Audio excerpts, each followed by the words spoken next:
Pada zaman dahulu, di negeri Ana, berantah hiduplah sepasang suami istri yang sangat miskin. Karena disumpahi oleh Batara, Indra, dan sangat dibenci orang, setiap kali mereka mengemis di pasar dan kampung, mereka dipukuli dan diusir hingga ke hutan. Oleh karena itu, tinggallah sepasang suami istri itu di hutan dan memakan batang kayu dan buah-buahan. Setelah berapa lama, istri si miskin hamil selama 3 bulan. Sang istri ingin sekali memakan buah mangga yang ditanam di taman raja si miskin. Pun terketuk hatinya karena dahulu ia di keindaran waktu menjadi raja. Ia tidak ingin memiliki anak, namun sekarang ia memiliki anak dan berkata, "Istriku, apa kamu ingin membunuhku? Apakah kamu tidak tahu tentang masa lalu kita?"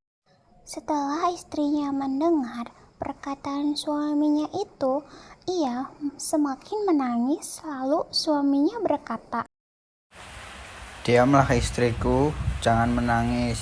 Aku akan mencarikan buah mangga itu dan memberikannya padamu."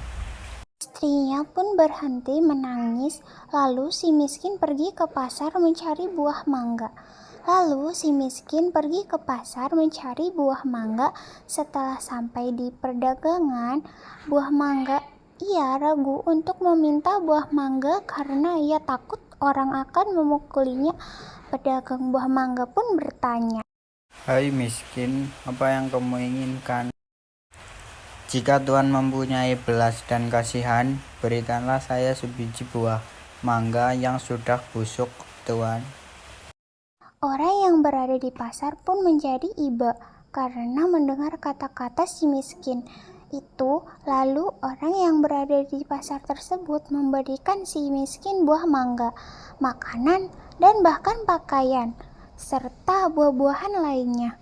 Si miskin pun heran karena ia biasanya diusir, dipukul, hingga dilempari kayu dan batu.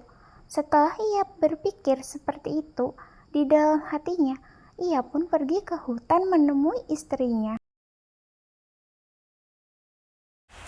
"Istriku, ini buah mangga, makanan, pakaian, dan beberapa buah-buahan." Kemudian istrinya menginjak-injak apa yang diperoleh si miskin tersebut. Sambil menceritakan apa yang terjadi, istrinya pun menangis dan yang ditanam di taman raja dan berkata, "Biarkan aku mati." Si miskin pun sangat terpukul melihat perbuatan istrinya.